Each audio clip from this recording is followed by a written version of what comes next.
there should be an agreement that the solution of the border questions, the Irish border, Northern Irish border questions, all those issues need to be tackled on the other side of October the 31st during what's called the implementation period. But the implementation period, as it stands, is part of the withdrawal agreement. Of course. And you've said that you wouldn't sign up to the withdrawal agreement and it's dead. That's right. So those two things can't both be true. No, because you're going to need some kind of agreement, and that's certainly what I'm aiming for, in order, as you rightly say, Laura, to get an implementation period.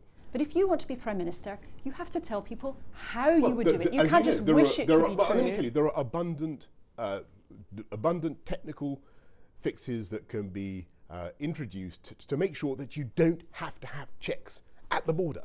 There is no solution ready right now. You're right, Laura, that there's no single magic bullet, but what there is a wealth of experience, a wealth of solutions, and what's changed now is that there's a real positive energy about getting it done. Would you really be willing, as Prime Minister, to face the consequences of no deal, which could mean crippling tariffs on some businesses, it could mean huge uncertainty over what on earth happens at the Northern Irish border, it could mean huge uncertainty for people's livelihoods and people's real lives?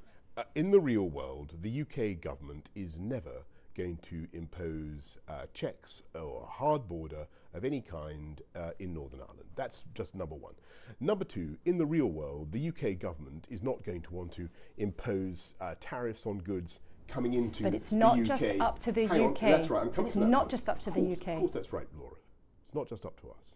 It's up to the other side as well. Can you just tell us what happened at your partner's home a couple of nights ago? I would love to tell you about all sorts of things, Laura, but I've made it a rule over many, many years, and I think you've interviewed me loads of times. I do not talk about stuff involving my family, my loved ones, and there's a very good reason for that. And that is that if you do, you drag them into things that really is not in a way that is not fair on them. But now you hope to be in number 10. Things are changing. Does your privacy mean more to you than the public's ability to trust you? Because part of trust is being open, it's being accountable, it's being transparent. I get that, I totally get that. But my key point, though, is that the minute you start talking about your family or your loved ones, you involve them in a debate that is, in a way, this is simply unfair.